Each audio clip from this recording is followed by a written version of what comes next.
get to the money. Gotta get to the money.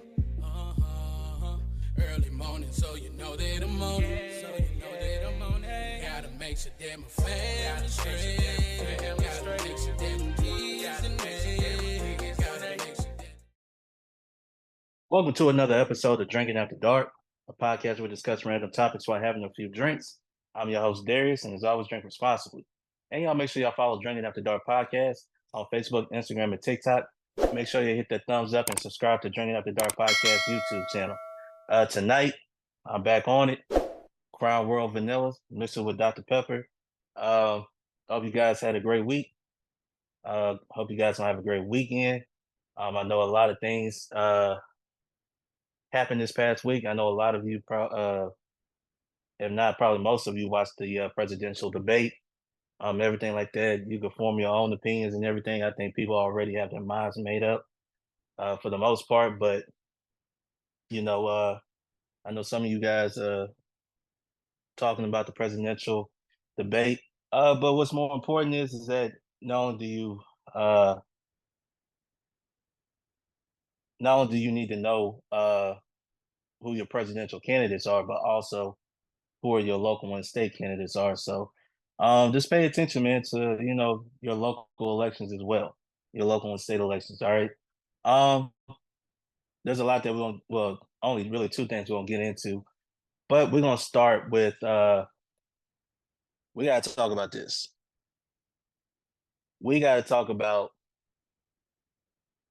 Uncle Shannon Sharpe. Uh,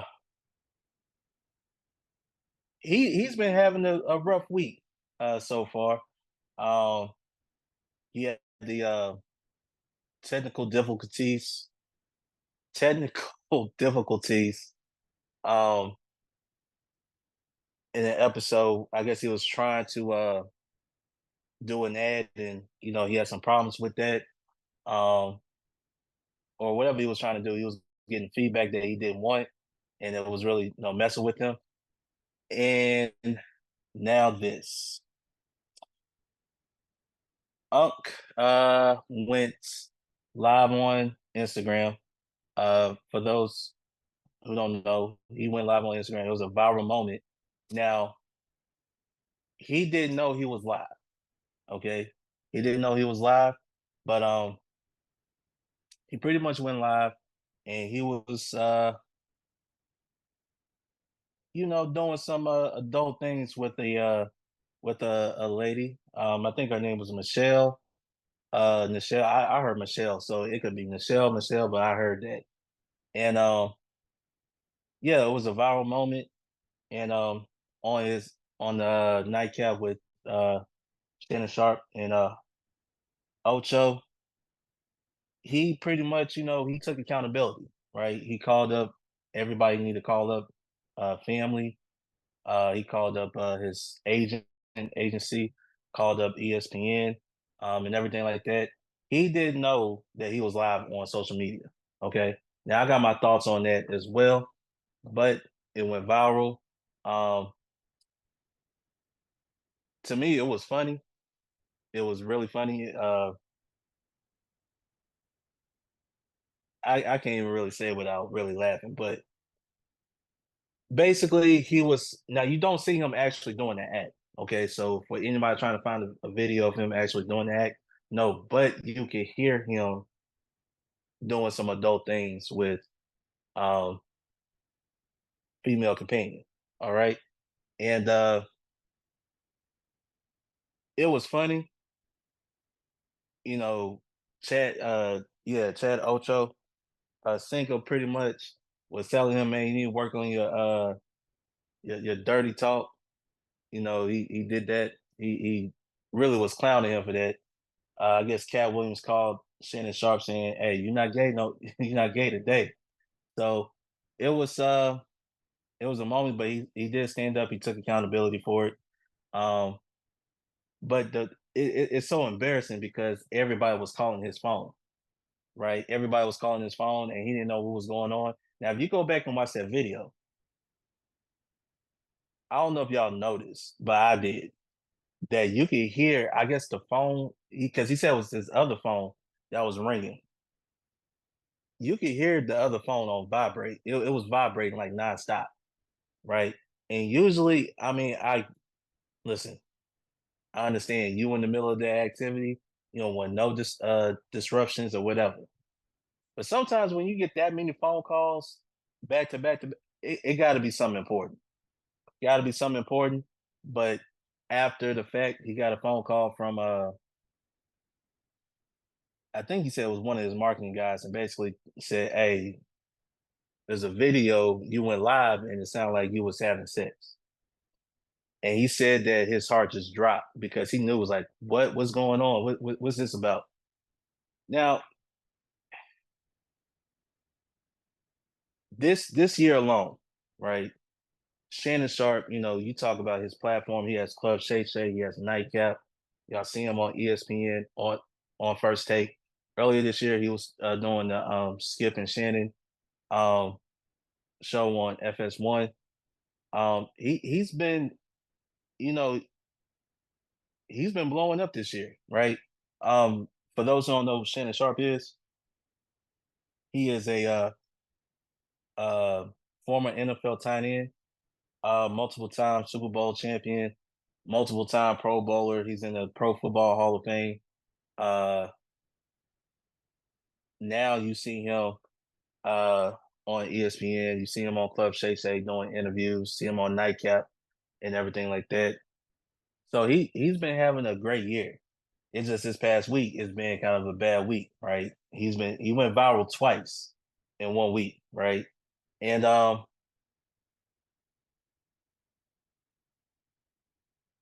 here's my thing about it.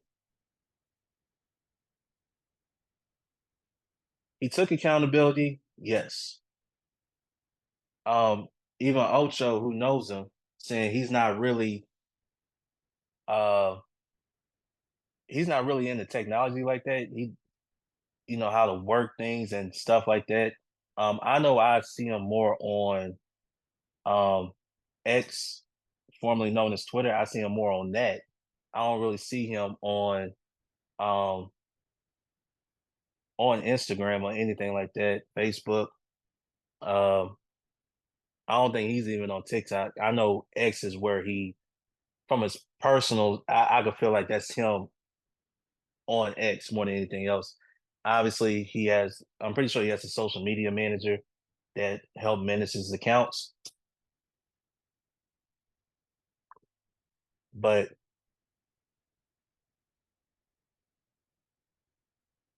he went live. He didn't know he went live. Um, the video was only a couple minutes. He even bragged about a couple minutes. He said he ain't going that long. He said, listen, a few minutes, that's what he got. Uh but here's my thing about it. I feel like now how I honestly feel about it, he didn't know he was live. I don't think he knows how to go live on Instagram. Um, but now there's other questions that might come into play. Did the other person have something to do? Did the other person have access? Who all had access to either his phone or his social media accounts? Somebody did it because I don't think he did it personally. I don't think he did it. So um, a lot of questions. I don't think we're gonna get answers for it. I mean, people can make up their own mind to what's what, but I mean, come on. I mean, how many times have you went viral this year alone? The Cat Williams interview, the biggest interview of the year. I mean, let's let's not act like that's not. That was like the biggest interview of the year. His latest interview with Marlon Wayans, if you have not seen it, go check it out. It was amazing. He had that blow up over the technical issues, and now the social, you got the social media issues now. I'm a firm believer, man. Especially if you're a celebrity, don't always uh don't always keep don't always stay logged in, right? Log out, log out. That'd be the best way to do it is to log out. Because if it was through somebody else, say if it was the other woman, and she went live on her Instagram and it was y'all, then what that situation is. So, but it was funny though, the stuff that he was saying to it and all of that. He was breathing kind of hard too. I mean, listen, he felt like he was breathing kind of hard, sound like something from Planet of the Apes. But that's I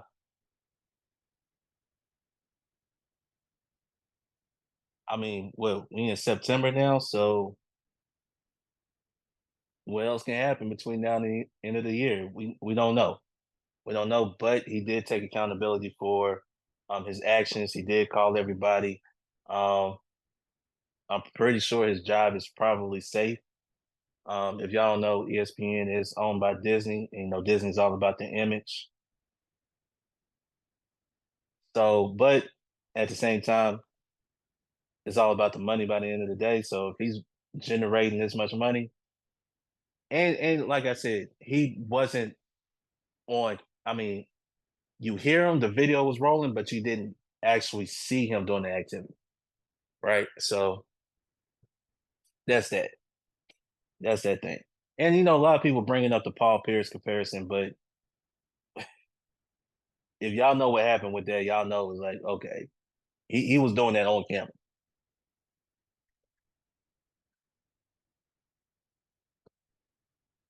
No, he was smoking weed and everything. That's how he got let go by ESPN. But he got a new home. He got a new home. There's like a lot of colleagues that was at ESPN. They went to FS1, and they're doing their thing over there. So he's not in a bad spot. He's not in a bad spot. He's still doing what he do.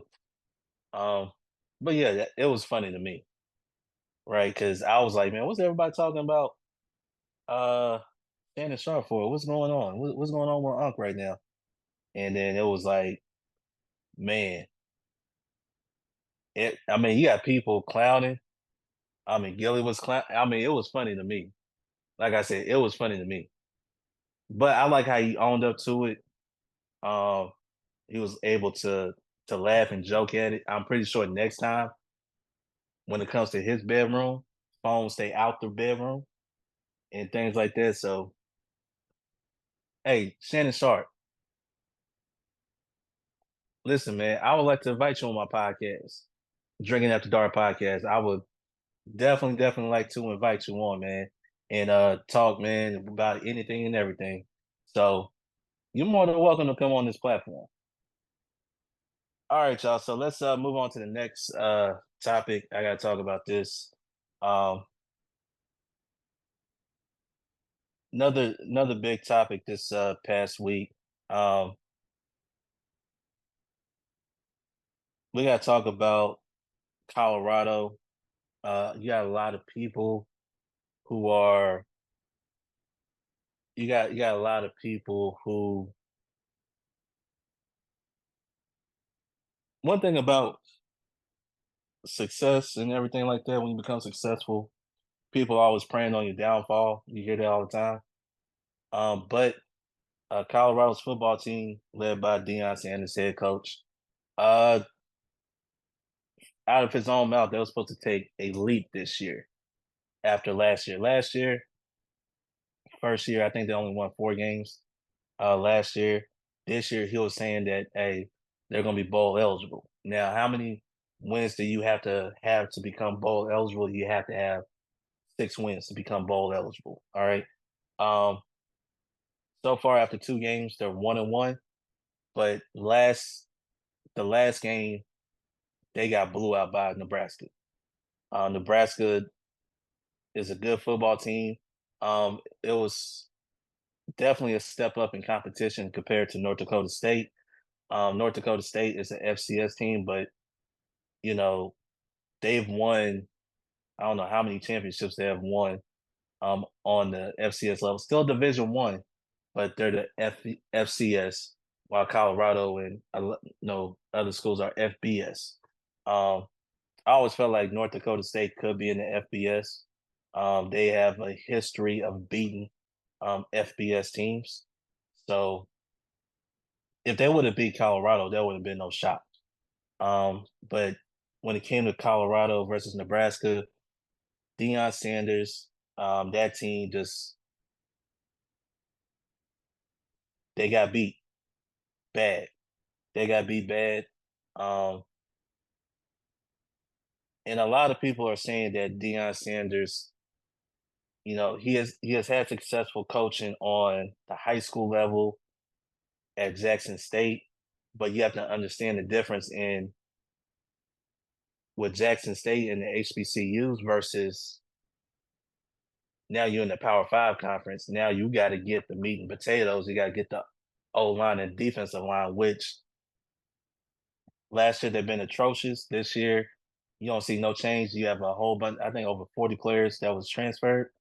If you're gonna build a program, for me, you got to recruit and you got to build. So in terms of like recruiting, you got to recruit the players that you want, but make sure you're recruiting for them to stay. Um, because one thing about football is different from basketball. Basketball, guys can transfer, you can plug them in to play. It's all about who's the better player and everything like that. But in terms of like football, um,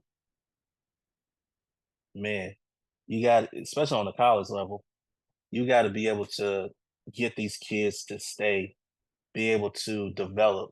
Um, I don't think Deion Sanders had from year one to year two, you're supposed to see a development, right? Don't get me wrong. I mean, go get players from the transfer portal, but you want like starting level type guys. What he has on his line, it looks like I don't want to be disrespectful when I say it.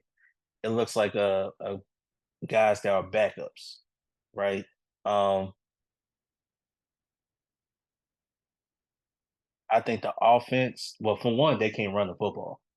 So that's already a problem already. You can't run the football. Um, Pretty much it's a three-man team. You got Shador, you got Travis, and you got Holt Jr. So you got they got to figure out a way to one get the running game going, two to get the offensive line to play better, get the defensive line to play better. Um, because when y'all saw what we saw North Dakota State in that first game of the season, what happened to them against Nebraska was not a shock. I wasn't shocked because we saw what North Dakota State was able to do, right? We saw what they were able to do, and everybody saw this coming, especially going to Nebraska and play. We saw you gonna get beat up. We saw you gonna get dominated against because I mean you barely pulled it out against uh North Dakota State, which is a really good football team. And a lot of people like to dismiss North Dakota State because they're in the FCS. Listen, to me, the way I feel like it is, North Dakota State is really an FBS team playing on the FCS level. I think they should think about making that jump to the FBS because they have shown they can compete on the FBS level. Okay. Um, and I'm not saying put them in the Power Five conference, but I'm saying put them in a conference where, like I don't know, maybe a conference USA or something. Something like that. But I think because now why people piling on Coach Sanders, yes, he's great for the media, but now you got to execute. What are you doing what is the game plan? X's and O's. How can you overcome your weakness? Which, let's just be honest, you have a great passing game, but your running game is terrible. Uh, Again, your offensive line, your defensive line is terrible. There's a lot of things that you're gonna have to do, right? Um, how can I utilize the running back better? What can I do about my defense? Because I mean, listen, it was just it's just bad. And then are these players buying into your system? Because it's been talks out there, after this season, we all know Shador and Travis, they're going to be high draft picks. I mean, like early first round draft picks, right? Travis Hunter probably going to be a top, we could say probably like a top 3 pick. Shador probably first quarterback taken off the board. Um, but is Dion going to stay after that? That's the question. Because now you gotta figure out who your next quarterback going to be. You got to figure out. Well, you probably is Holt. Is he staying? I don't know. I don't remember what year, but you got to figure out. What exactly what system do you want to put in place? When you look at the great teams, right? Remember the Alabama under Nick Saban. It's all about their running game and their defense. Excuse me. That's what that's about. What what is your what is your system? If you take away your son, you take away Travis, what is the system of Colorado? And I don't see a system. I see a bunch of kids. Uh, right now, I don't see a direction for the program. I just see a guy, and no disrespect to the HBCU level, but he had more talent on the HBCU level and stuff like that. That's why he was able to do some great things. But on this level, not only do you have to have talent, but you got to actually put a strategy in place now to beat these big boys if you want to, someday contend for a playoff spot. So, uh, I think the biggest issues with Colorado right now, there's no development right now. And if you're gonna continue to swap out transfers and all that stuff, you're not gonna get better because you're gonna have players who are one and done in your system. You need you need 3-year, 4-year guys in the program, right? You got to have a coaching staff that's going to stay, develop, get the players that you want. You know, I hate to say it, when you go to the offensive line, you gotta go down to them to the country and get them country fed boys to be on your offensive line. I look at the offensive line, and I think somebody said it. I don't know if it was on Nightcap or something. When you look at the offensive line, they don't look scary. They don't look scared. They don't look like they're gonna dominate you. You got to understand where you got to go get that type of talent. You got to get those big boys again, farm raised, everything like that. Only thing they know how to do is play football. They don't know nothing else. Football and farm. That's what it is. Get those guys, develop your offensive line. Get your defensive line right. Get some of the top talent to come out there, and then start building up a program. You know, Usually it takes a coach a few years to really build up a program, especially if he's gonna start from scratch. But you got to get young players and they have to grow and you got to continue to recycle them in. That's why Alabama was on top for a very long time. That's why you saw the USC's and the Texas and um, even like Miami back in the day. And, you saw all these programs that they just continue to reload. The next man up. So, y'all let me know what y'all think. What is Deion Sanders' biggest problem at Colorado? What is it? Is it his recruiting? Is it his development? Is it strategy? What's the biggest problem? And here's the thing: we all want Deion Sanders to succeed. Well, I'm not gonna say all because there's some people that don't want to see him succeed. I'm one of the people that want to see him succeed. But you got to state the obvious. You have to state the obvious. And right now, the obvious thing is that this team is not a very good football team, and I don't see them winning that many games because they're gonna play really good teams. They're gonna play really good teams, and it's gonna be hard for them to get to a bowl game. I mean, the playoff thing is out the question. They're not gonna get to the playoffs this year. You got to talk about bowl game. Get to a bowl game, right, and build from there. That's all you got to do. Just build from there. and see what happens after that. All right. So once again, y'all let me know in the comment section, man. Uh, what is Colorado's biggest problem? And also too, man, y'all let me know how y'all feel about Shannon Sharpe, man, and his viral IG moment. Okay. All right, y'all. Thank you guys for tuning in with me tonight. Uh, once again, please drink responsibly. Also, follow Drinking After Dark podcast on Facebook, Instagram, and TikTok. You can also catch the episodes on YouTube, Spotify, iHeartRadio, Apple Podcasts, wherever you listen to podcasts. So please check that out. If there's anything y'all want me to try out, please let me know in the comments which drink I should try, and I'll give it a try. Until next time, I'm Darius from Drinking After Dark, and we out. Peace. Gotta get to the money. Gotta get to the money. Early morning, so you know that I'm on it. So you know that I'm on it. Gotta make sure that my family's straight.